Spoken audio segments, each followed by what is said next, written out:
Olá pessoal, tudo bem com vocês? Bem-vindos a mais uma aula de Direito Internacional Público.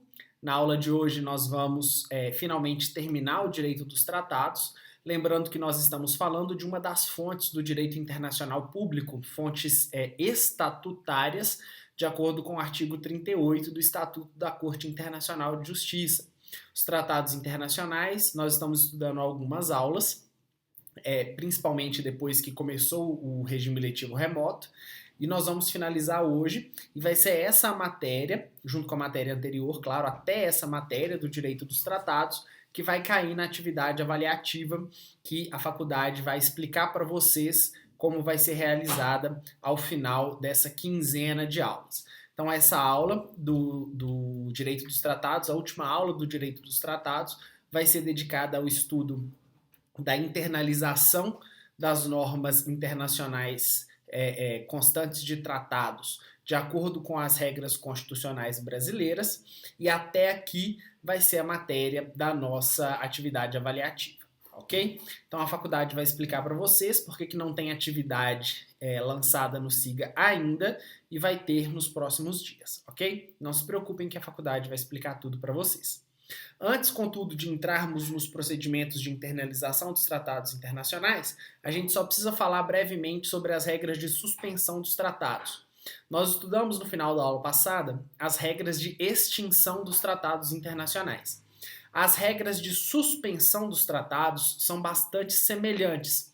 A diferença é que nas regras de extinção dos tratados internacionais acontecem fatos de gravidade tal que para aquele Estado que se sente prejudicado ou conjunto de Estados ou sujeitos de direito internacional público que se sentem prejudicados, vai haver a extinção do tratado internacional, se for muito grave, ou se não for muito grave e admitir uma suspensão, ou seja, deixar de vigorar por um período específico de tempo, com a esperança de posteriormente voltar a valer o tratado, opta pela suspensão, seja a suspensão da aplicabilidade daquele tratado para aquele Estado infrator específico ou a possibilidade de suspensão em face daquele Estado que se sente, digamos, traído ou que se sente violado por essa violação da norma de direito internacional público, ok?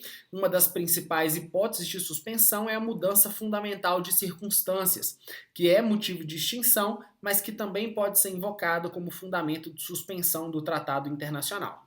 Também a impossibilidade temporária de cumprir um tratado, sendo essa impossibilidade temporária, vai admitir apenas a suspensão e não a execução. E assim como na extinção, melhor dizendo, dos tratados internacionais, o rompimento das relações diplomáticas e consulares não significa necessariamente que vai haver a extinção de um tratado internacional, seja ele bilateral ou multilateral. Então, pouco vai importar para a gente, nesse momento, o rompimento de relações diplomáticas ou consulares, beleza? Então, feita essa distinção entre a extinção dos tratados internacionais e a suspensão dos tratados internacionais, a gente pode entrar, finalmente, no procedimento de internalização dos tratados. Pois bem, nós já estudamos algumas aulas a fase externa ou a etapa externa de elaboração dos tratados internacionais, que começa com a negociação, passa pela adoção e é finalizada com a assinatura do tratado internacional pelo plenipotenciário ou por aquele que detém a carta de plenos poderes. Depois que a etapa externa é encerrada com a assinatura do tratado, se inicia a etapa interna de elaboração de um tratado internacional. E é isso que nós vamos estudar nessa aula de hoje. Como que ocorre esse procedimento de internalização da norma, ou como que a norma de direito internacional público passa a valer e passa a vincular a vontade do Estado também no âmbito interno. Ok? Como que isso ocorre? Depois que o presidente da República recebe o texto do tratado que foi assinado, ele vai elaborar uma exposição de motivos, e essa exposição de motivos, que vai ser encaminhada ao Congresso Nacional, vai evidenciar os motivos pelos quais aquele tratado internacional é vantajoso para o nosso país. Então, o presidente da República vai expor para o Congresso Nacional os motivos daquele tratado internacional que foi assinado pelo plenipotenciário ou que foi assinado pelo próprio presidente da República ou por alguém que tem a carta de plenos poderes, vai ser vantajosa para o Brasil. Então ele vai receber o tratado após assinado, vai elaborar essa exposição de motivos e vai encaminhar para o Congresso Nacional para a autorização legislativa da ratificação. Então ele enviou para o Congresso recebeu. Quando o Congresso recebe, quem primeiro vai analisar o conteúdo daquele tratado é a Câmara dos Deputados, através das comissões pertinentes, que vocês já estudaram lá em processo legislativo. A Câmara vai analisar o conteúdo daquele tratado, necessariamente passando pela Comissão de Relações Internacionais ou Relações Exteriores, passando necessariamente pela Comissão de Constituição e Justiça e também passando pelas comissões temáticas. Se for um tratado internacional que versa sobre matéria de educação ou sobre matéria de saúde, vai para as respectivas comissões, segurança internacional e assim por diante, ok? Após a análise das comissões, o texto do tratado vai ser votado pelo Pleno, vai ser votado pelo plenário da Câmara dos Deputados. A Câmara dos Deputados, por sua vez, o plenário da Câmara dos Deputados, vai aprovar o texto daquele tratado internacional de acordo com a regra geral da Constituição, que é, na presença da maioria absoluta dos membros, a maioria dos votos vai representar a aprovação do texto daquele tratado internacional. E esse mesmo procedimento de discussão nas comissões temáticas, na Comissão de Relações Exteriores, na Comissão de Justiça e Redação, de Constituição, Justiça e Redação, isso vai também tramitar no Senado Federal. E ao final dessa tramitação das comissões, o plenário do Senado também vota. E ao aprovar, também pela mesma regra da Constituição, o presidente do Senado Federal vai editar um decreto legislativo e esse decreto legislativo vai corporificar essa aprovação do Congresso Nacional do texto daquele tratado, ou a autorização do Congresso Nacional para que o presidente da República ratifique o texto daquele tratado internacional. Se as casas legislativas não aprovarem, não passa para outra fase. Então, se a Câmara não aprovar, não vai para o Senado. Se o Senado não aprovar, também não vai para o presidente. Significa que o Congresso Nacional não autorizou a ratificação daquele tratado internacional pelo presidente da República.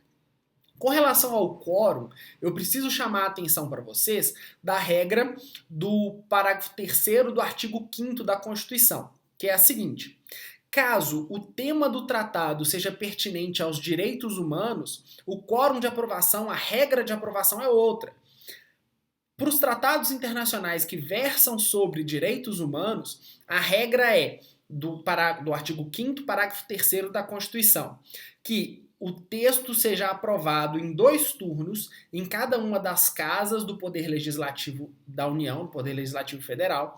Então ele tem que ser discutido e tem que ser aprovado em 2 turnos nas respectivas casas, tanto na Câmara quanto no Senado, por 3/5 dos votos dos respectivos membros daquela casa legislativa.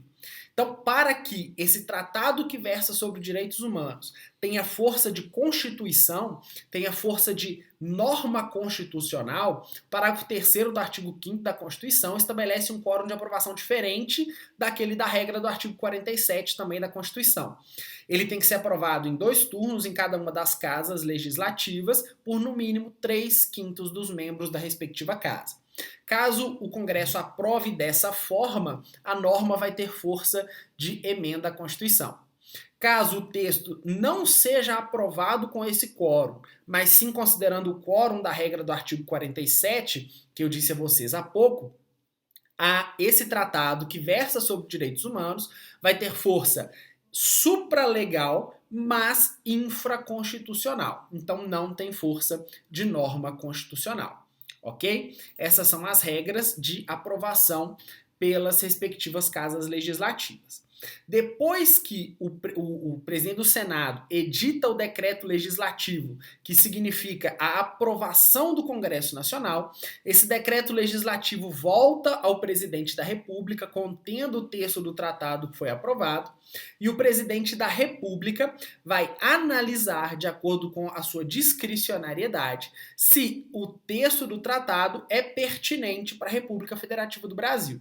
Se ele estiver de acordo com o texto que foi aprovado pelo Congresso Nacional, ele vai ratificar o conteúdo do tratado. Então significa que mesmo o Congresso Nacional aprovando, pode ser que o presidente da República não vai ratificar o tratado. E isso pode acontecer principalmente porque existe um lapso temporal muito grande entre a assinatura e a ratificação, entre a assinatura e a aprovação pelo Congresso Nacional. Então pode ser que o presidente da República desista, ou que mude o presidente da República, mude a situação de fato da sociedade internacional, que se desista de ratificar aquele tratado.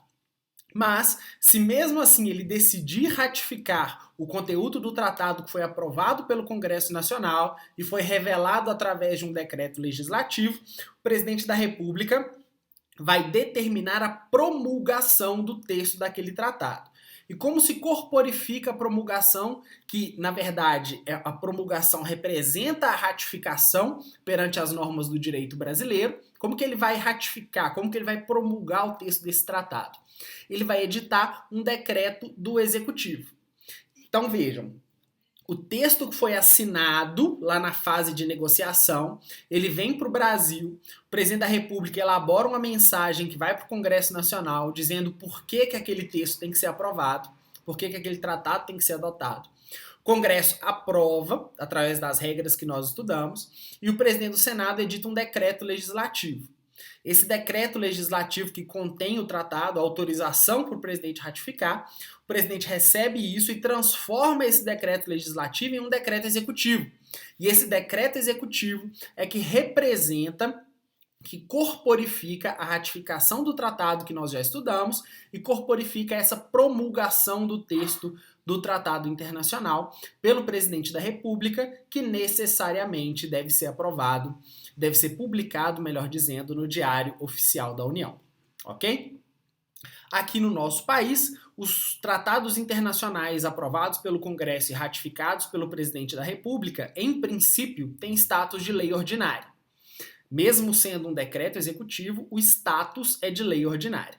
A não ser que seja um tratado de direitos humanos, aprovado de acordo com a regra do artigo 5º, parágrafo 3º da Constituição, que aí ele vai ter força de Constituição. Não tendo força de Constituição, porque não foi aprovado por esse quórum qualificado da regra do artigo 5º, parágrafo 3º, esse tratado que versa sobre direitos humanos vai ter força infraconstitucional, mas força supralegal, ok? Agora, pessoal, eu vou postar aqui para vocês, nesse mesmo vídeo, uma curiosidade que está descrita aí no material de vocês. Eu vou acessar aqui do meu computador, vou gravar a tela para vocês conhecerem a plataforma Concórdia, do Itamaraty, do Ministério das Relações Exteriores do Brasil, que reúne todos os tratados internacionais que o Brasil já subscreveu, ok? Vou mostrar para vocês algumas curiosidades. É a plataforma Concórdia do Ministério das Relações Exteriores, tá vendo?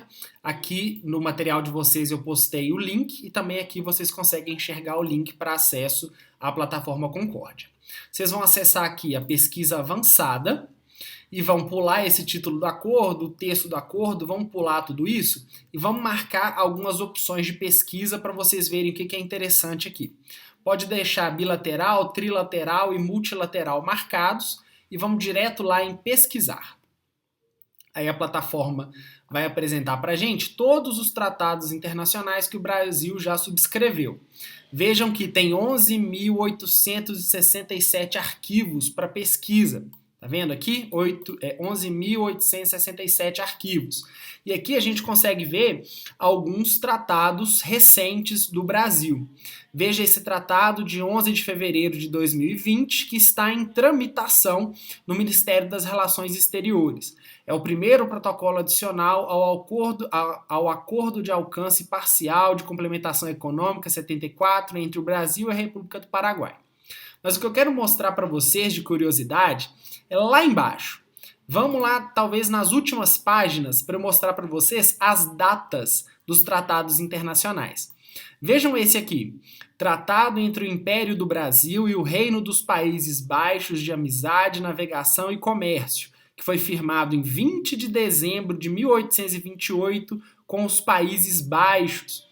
Ou esse aqui já está expirado, esse tratado não tem mais vigor, provavelmente substituído por outro. Mas olha esse aqui. Tratado de paz, amizade, navegação e comércio entre o Império do Brasil e os Estados Unidos da América. Ele foi firmado em 12 de dezembro de 1828 com os Estados Unidos. Então vamos ver aqui, clica aqui em Tratado de Paz, vamos ver se a gente consegue acessar o texto para eu mostrar para vocês. Claro que provavelmente isso foi datilografado ou digitado depois, não é a versão original do texto, aliás, não é o documento original, mas é a versão original do texto. Vejam bem, Tratado de Amizade, Navegação e Comércio entre o senhor Dom Pedro I, imperador do Brasil, e os Estados Unidos da América, assinado no Rio de Janeiro em 12 de dezembro de 1828 e ratificado por parte do Brasil na referida data e pela dos Estados Unidos em 17 de março de 1829. Olhem para vocês verem a introdução desse tratado internacional. Em nome da Santíssima e Indivisível Trindade, Sua Majestade, o Imperador do Brasil e os Estados Unidos da América. E aí ele trata toda a introdução desse tratado internacional. E olha que curioso.